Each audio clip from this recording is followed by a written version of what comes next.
You are listening to the North American Kings podcast, your traditional masculinity training ground. I'm your host, Glenn Kowalski, founder of North American Kings LLC, a leadership development company based in Cincinnati, Ohio. As we all know, the man brand has taken an absolute beating over the past few decades, and it's our mission to change that. We're going to do that by helping you join the fight to reclaim traditional masculine values. Welcome to headquarters. Training starts now. Welcome back to the training ground, ladies and gentlemen. I'm your host, Glenn Kowalski. We've got a great episode for you this week, including some follow-up developments from last week's show and some great content. There's a lot to talk about with regards to manhood, plenty of cited articles to give you a scholarly perspective on this week's subject, so let's get started. And a quick update. OnlyFans solves its crisis of vision by reversing course on its earlier claims that it would ban pornographic content on its platform. On its Twitter account, the company said, "We have secured assurances necessary to support our diverse creator community and have suspended the planned October 1 policy change. OnlyFans stands for inclusion, and we will continue to provide a home for all creators." Well, congratulations. I love how they pepper in that they stand for inclusion. Like, of who? Right? It's such a diluted term these days. Only in that inclusion can mean anything. It's the what is normal of justifications now. Like, hey, you're doing some weird stuff. Oh, we stand for inclusion. Like, include people who like this weird stuff. I think it's flimsy. But like we said last week, this was going to come to a head in one way or another. They were either going to go belly up because their valuation without porn users, who are a huge profit driver for them, wasn't going to generate the kind of capital dollar amount that they needed for their vision. We also said they'd either go belly up or stay alive if they didn't do this, but it's because they split so far into this process that, again, their brand was defined by pornographic content being on their platform, and those users were going to go somewhere else. Like, they got hooked on the cheap revenue, right? But thirdly, demand for that content wasn't leading the decision. Again, without that last piece, no one walks away from porn generation once you start. It's low budget and highly profitable if you're willing to do it. No pun intended, right? So I'm glad that the institutions didn't win out. Like, again, I'm glad that, regulatory bodies were like, hey, you cannot exist as a business. I firmly believe, hey, if you got an idea, go run with it. But, I am also saddened that this will continue to trap those who are willing to sell their dignity in a cycle of self-degradation. So, and of course, we don't want to launch this episode without thanking our sponsors, Naked Armor Razors, for their continued contributions to our mission. For those who haven't acquainted yourself with authentic shave soap, do yourself a favor and try it out.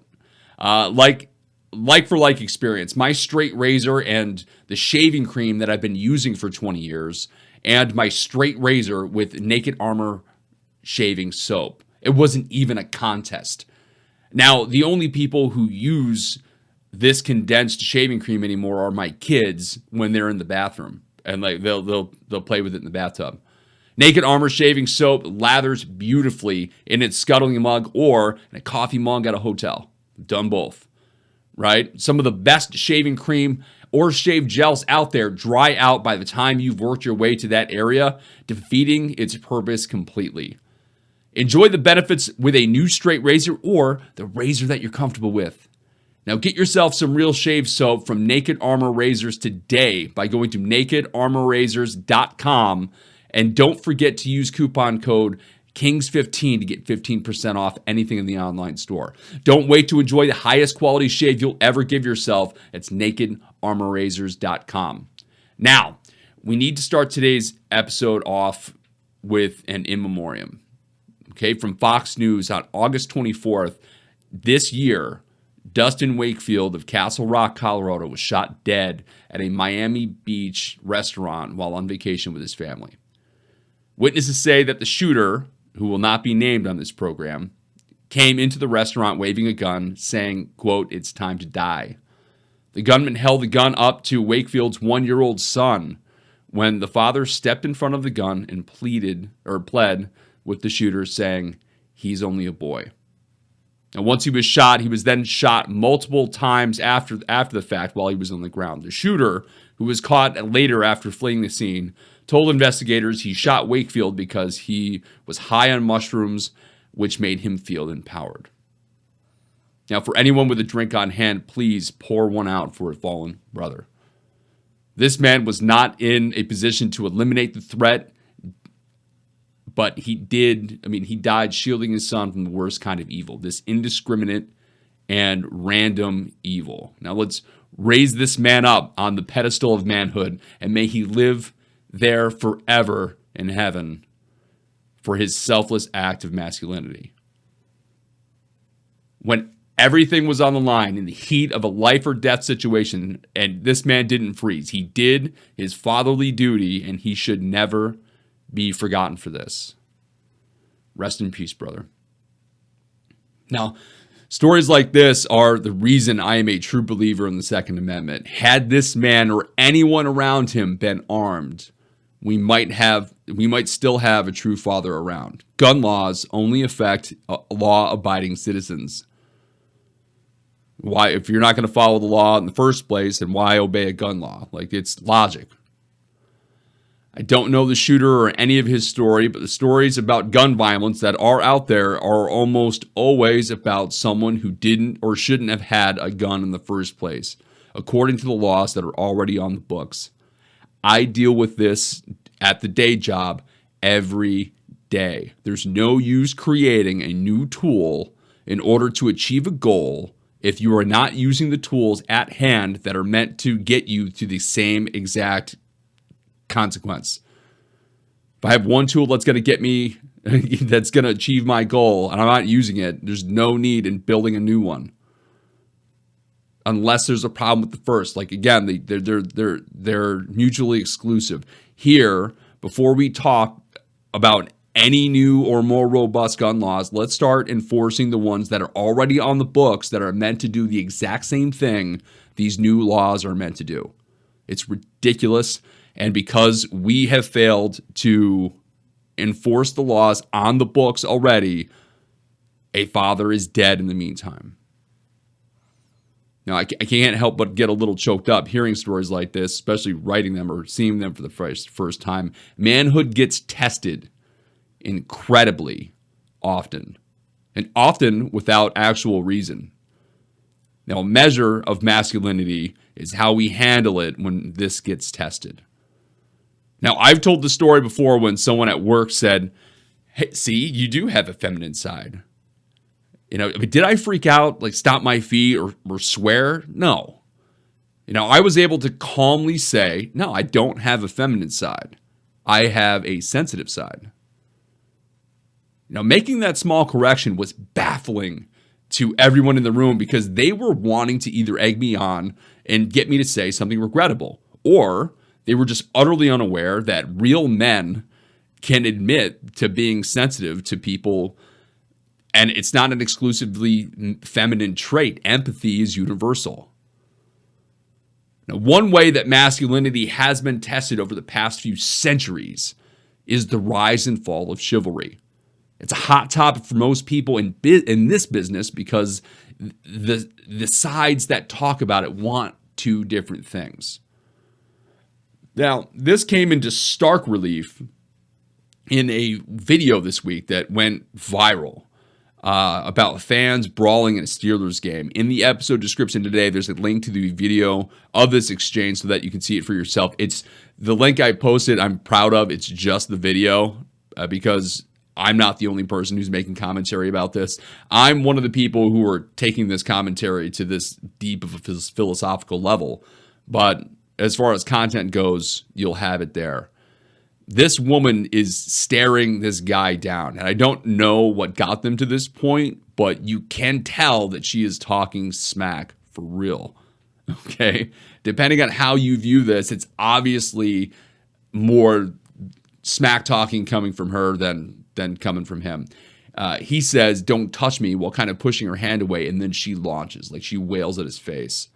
And the woman doesn't even have the courtesy to even act like he's going to retaliate until he starts to.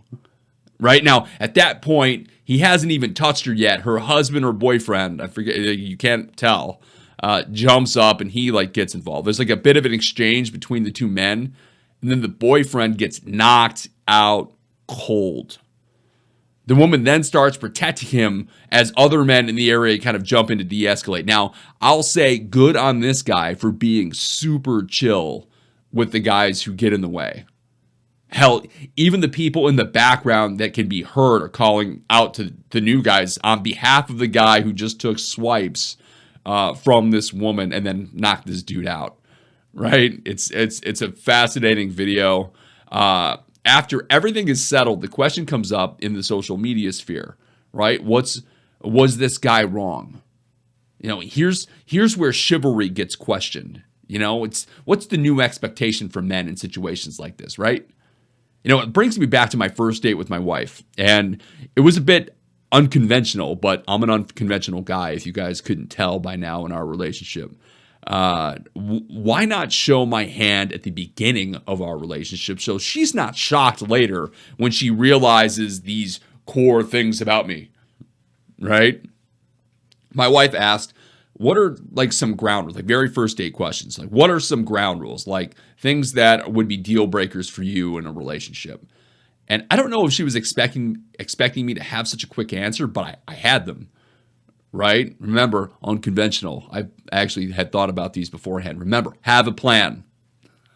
Plan for the unexpected, and here you go. I said, without missing a beat, I said, my firstborn son must be named Glenn. And if we get married, you have to take my last name. She was taken aback, but still engaged, which was a good sign.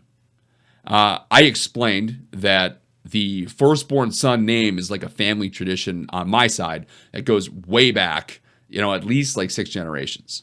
And I also noted that my last name means a lot to me. I've been trying to build it up for years and years and years and years. And if she wasn't willing to take it, I'd always harbor some sort of resentment, like, what, my last name's not good enough for you? So I put it all out there.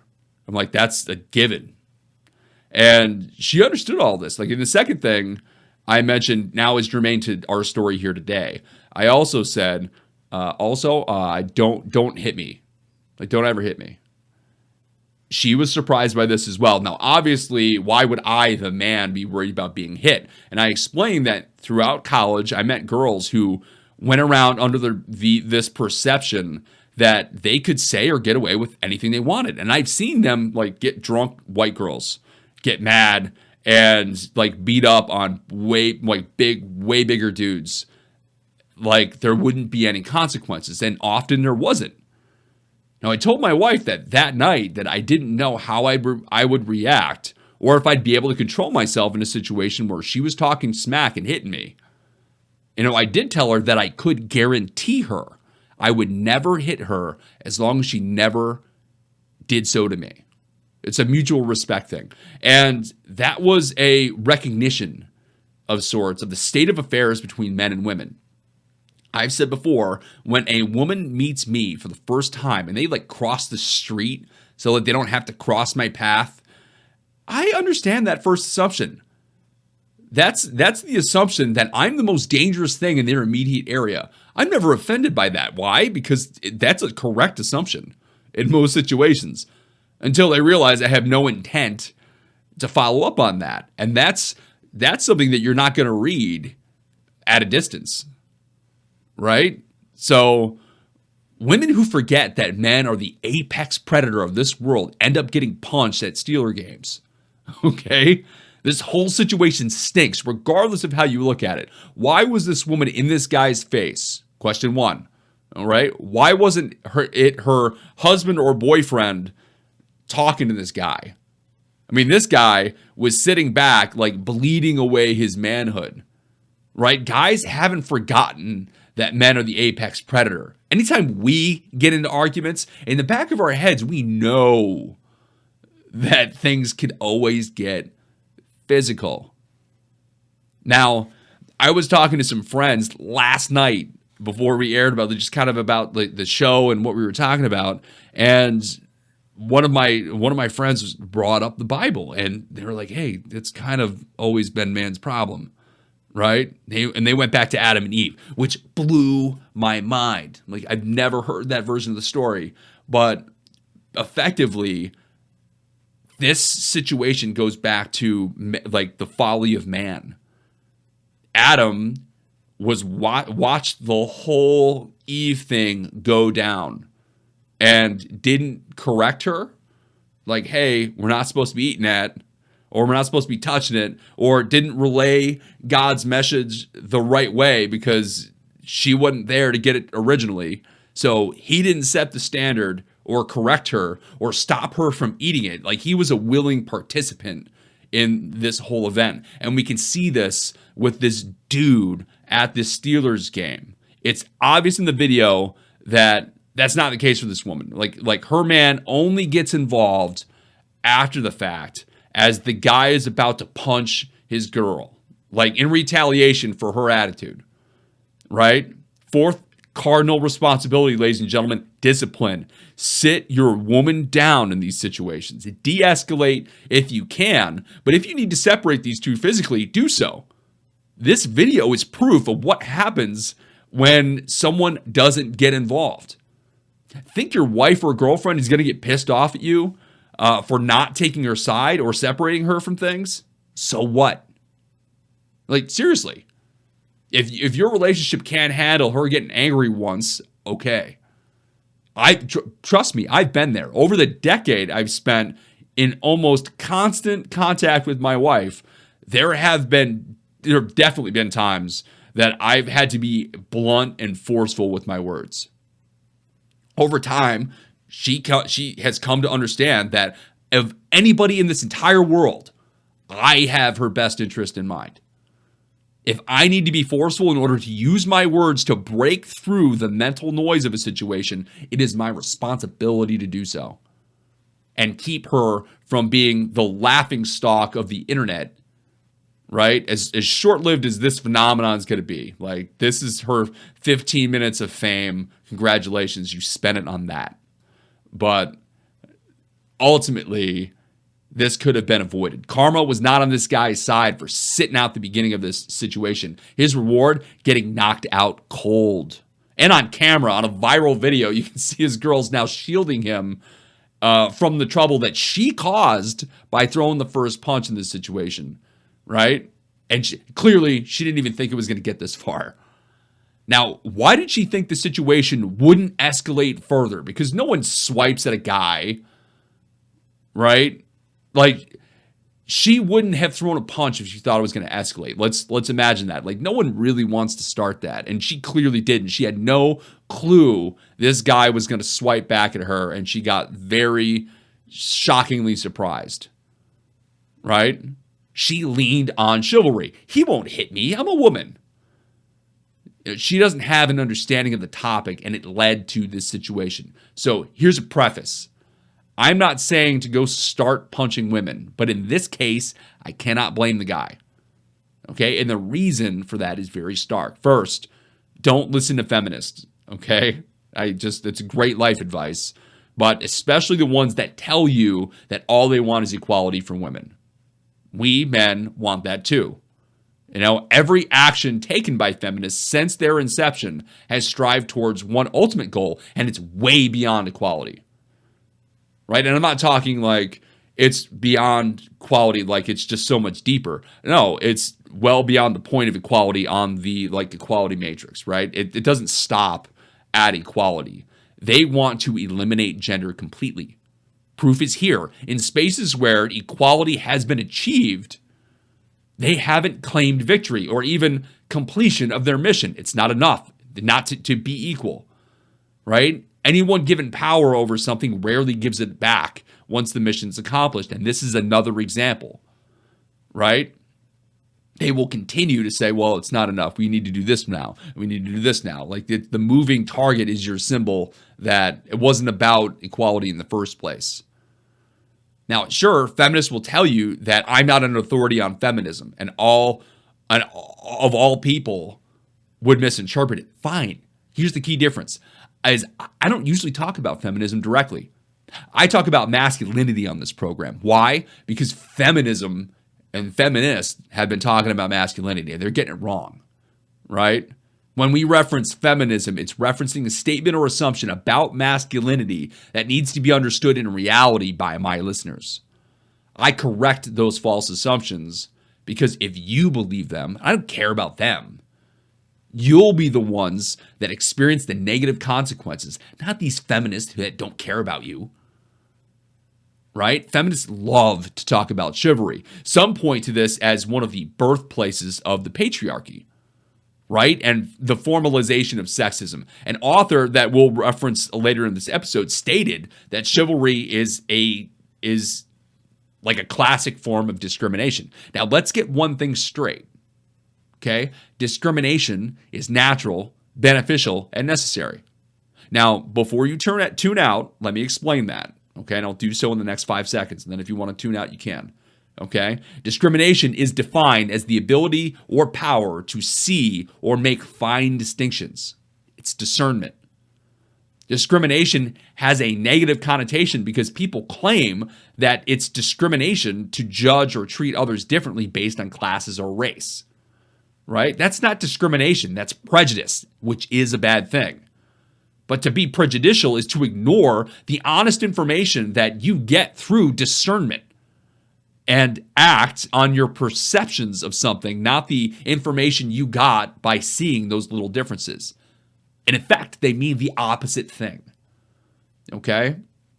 So let's drop the discrimination is bad hype for a minute, okay? We at North American Kings believe that men and women are different. That's kind of the point. And because we are different, it's wise to be discriminating when discussing these things or deciding on action, especially when we're describing anything, okay? Words mean stuff, right? Being able to identify differences is a good thing. And being able to appropriately respond to those real differences is a good thing.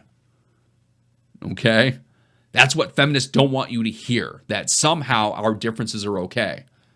I can make this claim because in the hours I've spent researching this one particular topic for you, you can run into a ton of material on the subject matter by feminists. They hate that we're different, men and women. Well, tough. If that's the basis for chivalry is bad, then it's a false pretense. That was to be expected because women who hate the differences between the sexes said, don't see the obvious differences between us. That's their mantra, right? In effect, they want you to ignore biological reality. I submit that if anyone tells you to ignore any reality, you should instead ignore that person. Okay?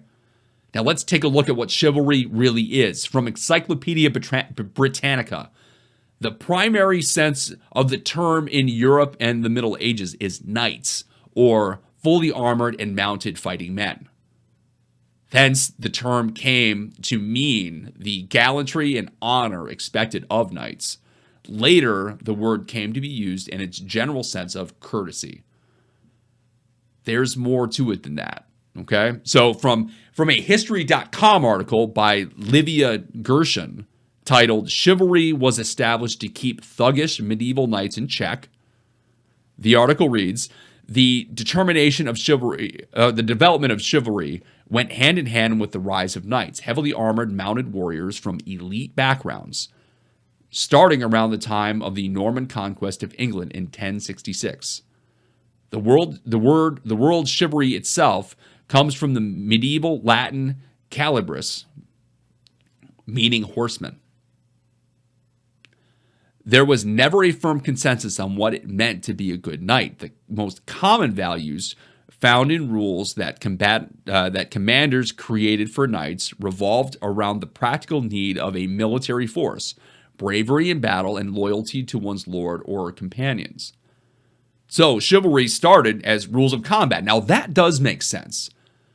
In some circles I've traveled with regards to historical martial arts, there's a common mention of this. Now, on top of that, things usually start with a physical need. right? There was a need for this in combat. There was a need for this in the military. Then it evolved into culture. That happens in more cases than not. So there were originally rules of combat on top of how to treat a defeated knight. Now, some knights would give up by calling out ransom. Now, if you haven't heard of this, this is a cool thing I learned when I was a kid, and then apparently it's now useful in my adult life. So thank you, Mrs. Hilton, my teacher from way back then. Right? According to an article from History Collection, your fortunes might be a bit better if you were a knight or some other nobleman, as you could be held prisoner with a ransom held over your head. If someone could pay your ransom, you could be returned home. However, your captors would probably take your armor and your horse as part of their booty. During the 100 Years' War between France and England, taking prisoners for ransom became so commonplace that an entire marketplace developed. Prisoners of specific ranking were held for certain amounts and could be exchanged for each other. There were even rules for payment agreed upon by both sides. Now, back to the History.com article, it continues citing Jennifer Goodman Wallach, a professor of medieval studies at Texas A&M University. Quote, still, Wallach argues that chivalry did go well beyond this simple need for a disciplined military. Particularly in romantic literature of the time, some of it written expressly for young noblemen who were being trained for knighthood. Knights were presented as pious, generous, and merciful. Quote, to be a great knight, you ought to have consideration of civilians. For women, Wallach says, the greatest knights are inspired by the love of some lady out there and want to impress her and win her love by doing great deeds. End quote. Again, that makes sense to us, right? Originally rules of engagement, and they morphed to affect current culture.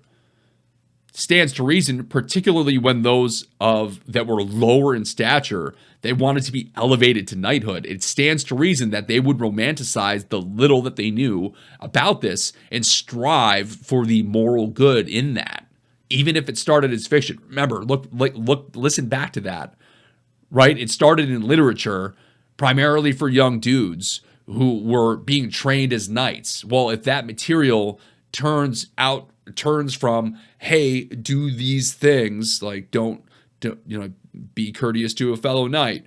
If he calls out ransom, let him rest. Again, there are rules of engagement, which are hard to find these days. And if that got romanticized, yeah, of course that would affect the guys who are coming up behind it. Right? So in one or two generations, it goes from, hey, be this tank, follow these ground rules, these rules of engagement, and in turn, like later it'll turn into, yeah, you got to do that, but you also got to be this moral dude. Now, I believe it was at the same time the church had a ton to do with the development of chivalry as well as the codes of knighthood. Now, we had literature for men and women, or mostly just men, who wanted to be knights that said, hey, on top of the rules of engagement, you got to be these things. Echoing on the other side, spouting the same message, was the church. And guess what? Everybody's got access to the church, not just your noble class knights or higher. Like, the church was for the peasantry as well, right? So from medievalchronicles.com, churches decreed that chivalry and knighthood demanded the following oaths of action: to believe in the church's teachings and observe all church directions, defend the church, respect and defend the weak, love your country, do not fear your enemy, show no mercy, and do not hesitate to make war with the infidel. Perform all of your feudal duties as long as they do not conflict with the laws of God. Never lie or go back on one's word. Be generous and always and everywhere be right and good against evil and injustice. Okay, now from the same page, Knight's Code of Chivalry and the Duke of Burgundy. So during the 14th century, the Duke of Burgundy broke the Knight's Code of Chivalry into several virtues. So kind of like we've done here, down to our cardinal responsibilities. This Duke decided, hey, of all those things, here are some buckets. Knock these out, right? Faith, charity, justice, sagacity, prudence, temperance, resolution, truth, liberality, diligence, hope, and valor. Have these things. Now, the chief idea behind all of this was to give men and those around them a structure to follow. And it's something that evolved out of necessity and morphed into a philosophy. It's a great story, particularly when you observe the role the media had to play in moving the thoughts of people around this idea. That idea of chivalry, rather than the letter of the law, encouraged the next generation of knights to hold themselves to a higher standards. Now, feminists and other doomsayers like to point out that where the system failed. Like many other codes of conduct, people fail to live up to them. It happened then, and it still happens today, even amongst those who like to point the finger. The reason I bring all that up, which in truth is actually a brief summary of what chivalry was, is because that points to a fundamental misunderstanding that it's led to strife. Do men today need to be chivalrous towards women? No, we don't. All right, now the reason we don't is because they abandoned their role in chivalry a long time ago. From the Ohio State University review of the book Chivalry in Medieval England, and the review is by Sarah Douglas, quote, chivalry as a concept emerged around the 10th century AD in France when the Christian church began attempting to regulate the violence endemic in Frankish society. His narrative and most of his topical discussion, though, while well-researched and excellently presented, are not groundbreaking in terms of historical conclusions. In chapter 14, for example, he agrees with the current opinion that chivalry rendered the position of aristocratic women in society rather ambiguous. This is because, while they were made objects of reverence and therefore could wield power over men desirous of their company, they were at the same time relegated to the position of appendages to men in a hyper-masculine martial society. Moreover, as chivalry became more stylized, women were increasingly restricted in their behavior because any deviation from the chivalric ideal of a passive, beautiful female was gradually more unacceptable. The higher the pedestal, it seems, the harder the fall. End quote. Now, this is an amazing point because women were expected to adhere to certain social structures. Now, that's something that gets completely missed in modern conversation. Have you ever heard the concept of a woman playing an active role in the cultivation of a chivalrous society? No, you don't. You only ever hear this in one context, and that is chivalry is dead and women killed it. Now, that's not true. Like, chivalry died because we, as a people, outgrew the need for these knights. Like, the common man became just as capable, with the passage of technology, right? So we outgrew the need for knights, and the class system itself fell apart. Now, chivalrous behavior died because one side of the support structure completely walked away. Women have a huge role to play in how men behave. We always have. Men look to women for a host of validation in our personal conduct. If a behavior isn't reinforced by our better halves, those behaviors often get dropped, and they get dropped quickly.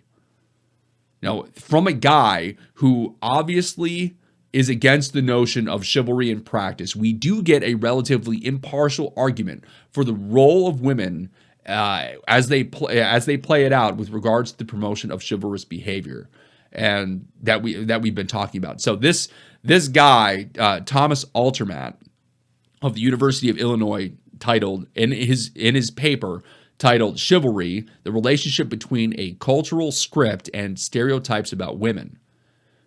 In that, we quote specifically, chivalry could be said to be contingently related to beliefs about women.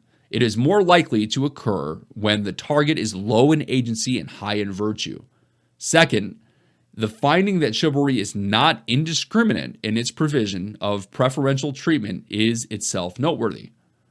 It calls into question the image of chivalry as an altruistic pattern of behavior by showing that certain conditions must be met in order for a woman to receive special treatment.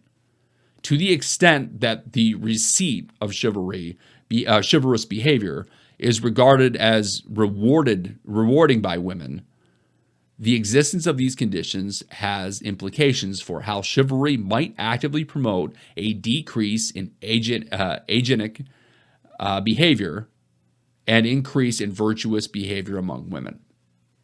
End quote. Now, we are seeing this play out. Women who act virtuously, even in the most layman of definitions, get treated with chivalry, right? Courtesy, respect, all those things. That was way back in the day. Now imagine today where the lines of virtue have blurred so much and women reject it like a bad pickup line. Right? Women need to act in a certain way in order to be treated a certain way. That's not ground-shaking stuff. Let's not kid. It's the exact same for guys out there, right? Most honor codes out there dictate that the rules of engagement do not apply to those who do not abide by the same concepts, right? Even those knightly virtues that we talked about, like show no mercy to the infidel, right? If you don't practice these things, then don't expect to reap the rewards, right? So for all those reasons, I'm perfectly okay with the guy from the Steelers game getting popped and are popping both the women or the woman in this situation and the guy because they didn't uphold their end of the courtesy bargain. You know, this guy corrected the situation. Now, while there are certainly better ways to handle the situation, right? The way this went down still sits well with me. Further proof is how this guy acted towards the guys who stepped in between them, the ones he didn't have a problem with. It was all total calm. It was awesome. Right? But how does this apply broadly to masculinity? Right? If chivalry has been abandoned in our modern context, then what should we do? Right? Believe me, ladies and gentlemen, I know we're deep into this episode, but I'm not going to say don't be chivalrous and not give you an alternative. Okay? So if you guys had any doubt, let me squash that here. Okay? So what should we do? Well, we've talked about virtues. We have, and we continue to do so, which still apply broadly, but they apply directly to masculinity. And they apply in a context all their own. Right? The intent behind the idea of chivalry was, like, once it got beyond just, hey, this is how you treat enemy combatants. Like, what was it? It was meant to provide guidelines, rules for engagement. In other words, it was there to provide a sense of honor. Okay, honor is something that we will touch on periodically, and now is as good a time as any to start. Right now, honor is usually equated to integrity. Honor is pretty multifaceted, and we're going to look at it in a couple of different ways here in this segment. But the question usually starts with, well, to whom are you honoring? Like, it's an act, like to honor things. It's an act of doing something, to pay homage, right?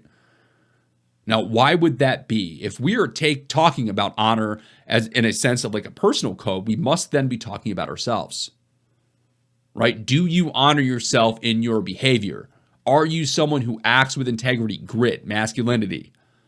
Do you have respect for yourself? Right? If you don't, so if you're not being honorable, you aren't someone who should either expect honor from those around you, much less be the enforcer of a standard of honor. All right? Talk the talk, walk the walk.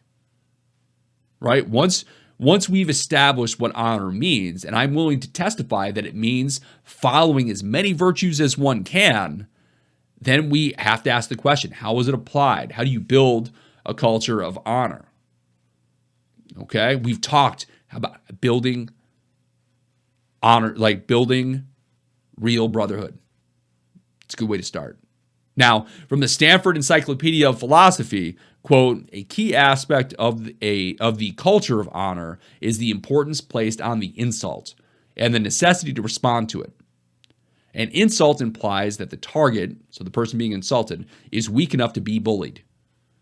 Since a reputation for strength is of the essence in a culture of honor, the individual who insults someone must be forced to retract. If the instigator refuses, he must be punished with violence or even death.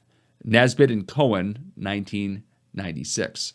Now, this article was a piece studying the American South and the honor culture that seemed to have manifested there. And it's a bit one-sided, but it does make a valid point. And the point is, how is honor reinforced? The vague answer is, well, it kind of depends.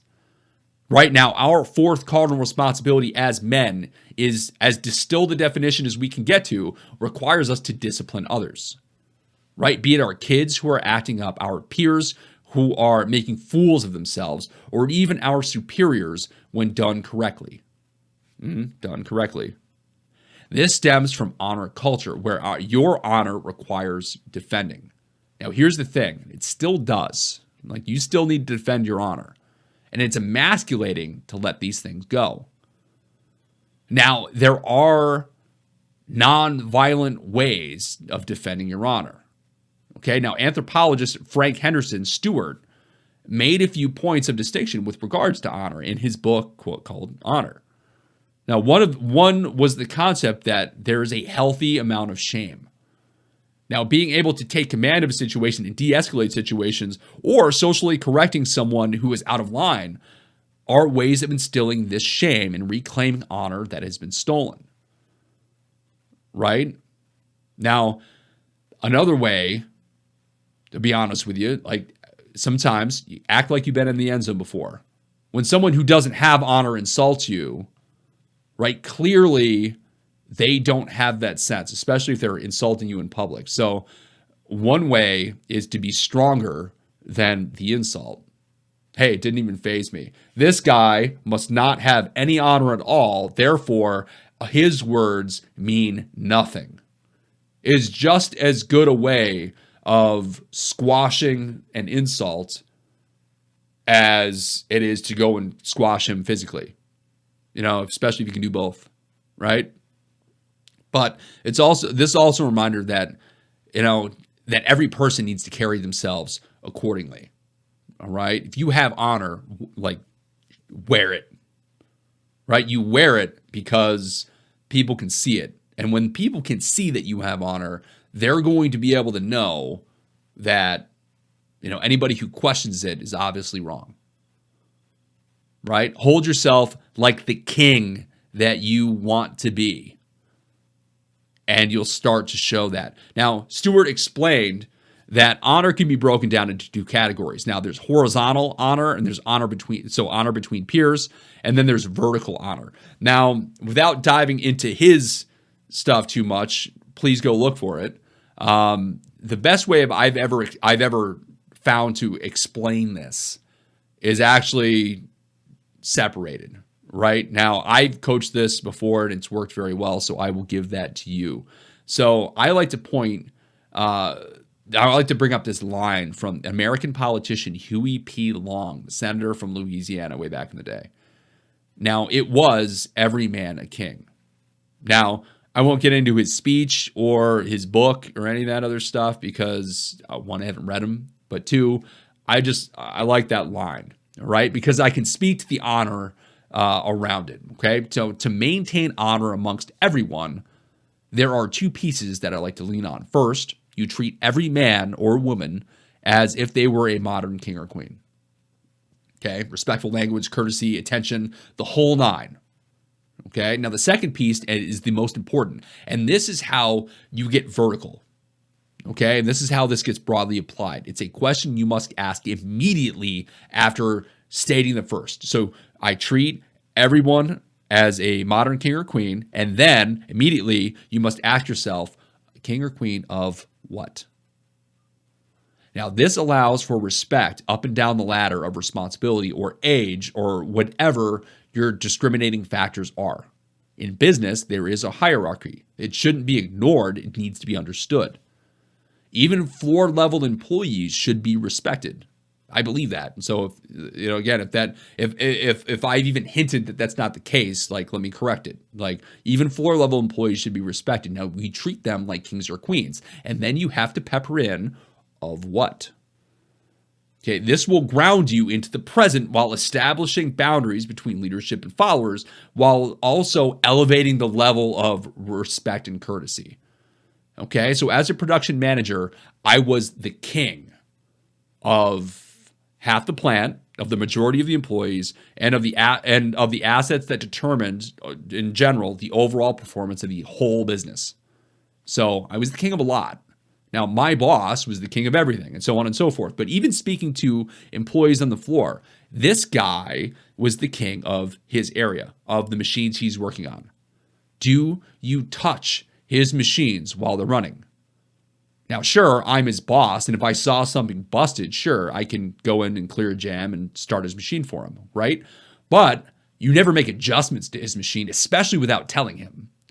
Because although I was the dude's, like, liege lord, quote unquote, it's also his land, so to speak. Like, I need to again, he needs to show me the courtesy of being his boss, but I also need to respect his boundaries. This is his job, his work. He should be taking pride in what he does without my interference, right? Now, there are honor groups, so those are loose or formal affiliations with people who adhere to the same moral honor code that you do. This brings us back to building the right type of brotherhood broadly. Okay? So every man a king applies up, down, and sideways, right? Two equal kings meet. Hey, you either like each other or you don't. But there's still respect of equals that must be maintained. It's a way of elevating yourself too. Now, honor can be an extremely fine substitute for chivalry, particularly because the latter is misunderstood. And chivalry is bastardized beyond modern recognition, right? But even more so, it's being used as a cudgel in order to manipulate men in ways that we shouldn't be allowing. Honor codes were never meant to be gender specific or reliant on gender, and thus they allow us to flow into modern culture with a very solid foundation, regardless of the actual application. Okay? So find out which virtues mean the most to you and start practicing them. They'll lead you down the honorable path and help you avoid nothing fights like the mire that is this debate over chivalry.